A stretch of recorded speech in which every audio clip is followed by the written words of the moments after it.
Those comments, they made me chuckle. I'm sorry. What makes you chuckle about it? Because it's just ridiculous. At this point, look, I understand that winning games is paramount, and that's what everyone is after in the NFL, and that's what you're charged to do, and that's what you're after to do. At some point in time, though, the integrity and the character of your football team and your organization has to count for something. Right. For something. And Antonio has shown that he really doesn't care about those things. He may say that he cares about those things in regards to how he conducts himself, but when the rubber meets the road, so to speak, he doesn't care about those things. Right. Is he really what would be what's best for a football team that right now is struggling in terms of its identity, in terms of its leadership, in terms of how it is ultimately going to end up this season? Is he really what's best for them overall? Maybe on the football field at wide receiver, there's no question he could help. Antonio's uncoverable.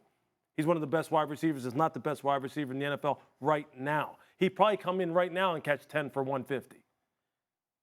What are the long-term effects it would have on his football team overall? With that is going to come some other things. Right. He's already proven he's going to bring other things to the table. Is that really worth it to you? Stephen A., what do you think? Do you think the Cowboys should sign Antonio Brown? Louis Riddick, you're wrong. You're wrong. You're wrong. Okay, so hold on. Let me ask you a question before you keep going. Sure. If you're running the Dallas, well, I'm not going to say if you're running the Dallas Cowboys because that's a whole different question for you. If you're running your perfect team, though. Right. Okay, and you look at the construct of this team in particular, where right now you tell me who that alpha is that could keep a guy like Antonio Brown in check, like Tom Brady, like the New England Patriots, who couldn't, and even they couldn't keep him on the straight and narrow. And even they made the determination that the negatives outweigh the positives. Well, first of why all, would you bring him to your team? First of all, you're wrong on two fronts. You're wrong with what you just said, and let me explain why. Because Tom Brady didn't have a problem with Antonio Brown. Bill Belichick and them told him to I didn't say he had a problem. No, but Bill Belichick and them told him to shut up. And then he went away from them and tweeted the woman and pictures of her. That's what I'm saying. I'm saying on the field, Tom Brady, in terms of practicing with them, in terms of game situations with them, Tom Brady is still lamented the fact that he's gone. That's point number one. Point number two, I think here's the biggest reason I think you're wrong about the Cowboys. Because you have Jason Garrett. See, when you have a deficiency at the top, whether it's what Max says about Jerry Jones, whether it's what we've all lamented about at least years ago, because Jerry Jones is my buddy now, okay? Or we're looking at Jason Garrett, and obviously before it was Scott Linehan, now it's Kellen Moore, what have you.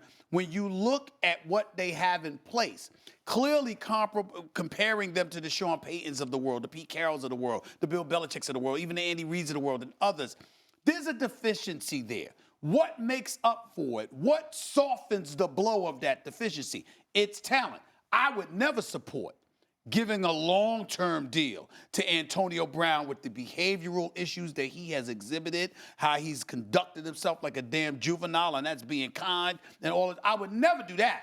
But when you listen to what the playmaker Michael Irvin said in terms of a short-term solution, even if it's just for the season, based on the injuries, based on where they are now and what you're trying to accomplish, it's literally you have nothing to lose. Max, what's your 2 cents on this? Look, I would never question, with your experience, the importance of standing for something, having some integrity in the locker room.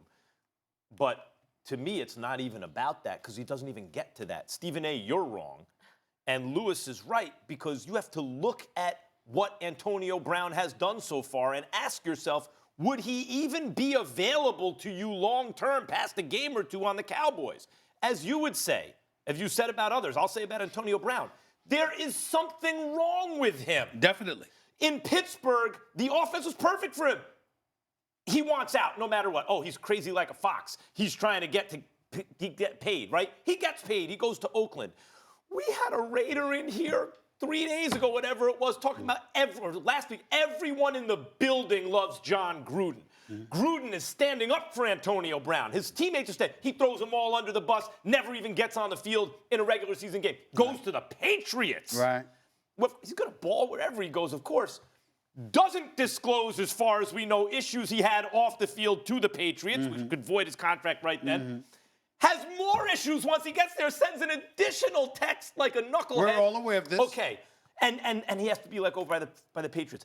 at a certain point, when someone tells you who they are, you have to believe them. Even since then, he's put stuff on social media about how you're going to have to pay me anyway. He still doesn't get it. So let's say the Cowboys, I'm not even talking about what Lewis's point is, which it'll ruin the locker room. I'm saying he will self-destruct in a way where he will not be able to stay on the field with you anyway. You both make me laugh. Because you're acting like I've ignored that. Like I'm not aware of all of these things. We have literally chronicled the disastrous tendencies of Antonio Brown over the last few months. But we're talking about the Cowboys here. We're talking about a 500 team that finds a way to get in its own way all the time. I'm saying this falls right line. You got nothing to lose. So are you saying that his addition would help offset those things that are helping them be 500 right now? I'm saying to you, I don't think it would. I'm saying to you that because of Jason Garrett and what he's lacking, the only way to overcome it is with an abundance of you'd have to overwhelm. You have to overwhelm people from a personnel I'm assuming Antonio Brown comes there. Minimal risk, because you can always get rid of him. I don't give a damn sign of game to game. And nobody tell you to give him no long-term deal. I didn't even tell you to give him a one-year deal. I give him a game-to-game deal. He don't have a job, okay? Bring him in week to week. We'll get rid of your behind if you act up without hesitation. Meanwhile, you're buying yourself some time so Amari Cooper can get healthy. Meanwhile, you're using that additional talent to facilitate. So let him implode after 2 games. Who cares? He'll help you for 2 games. It kind of sounds like signing Antonio Brown would be a little bit of a desperate move. Yes. Do you think the Cowboys are desperate right now? Yes. I'm sorry, you weren't here. Did I not say they were desperate the other day? You I did, believe I did say that. They are desperate. But you start with the premise that they're desperate before the season starts. There we go. So what I'm trying to say to you is this: if you're desperate, right? What do you have to lose? Thanks for watching ESPN on YouTube. For more sports highlights and analysis, be sure to download the ESPN app. And for live streaming sports and premium content, subscribe to ESPN+.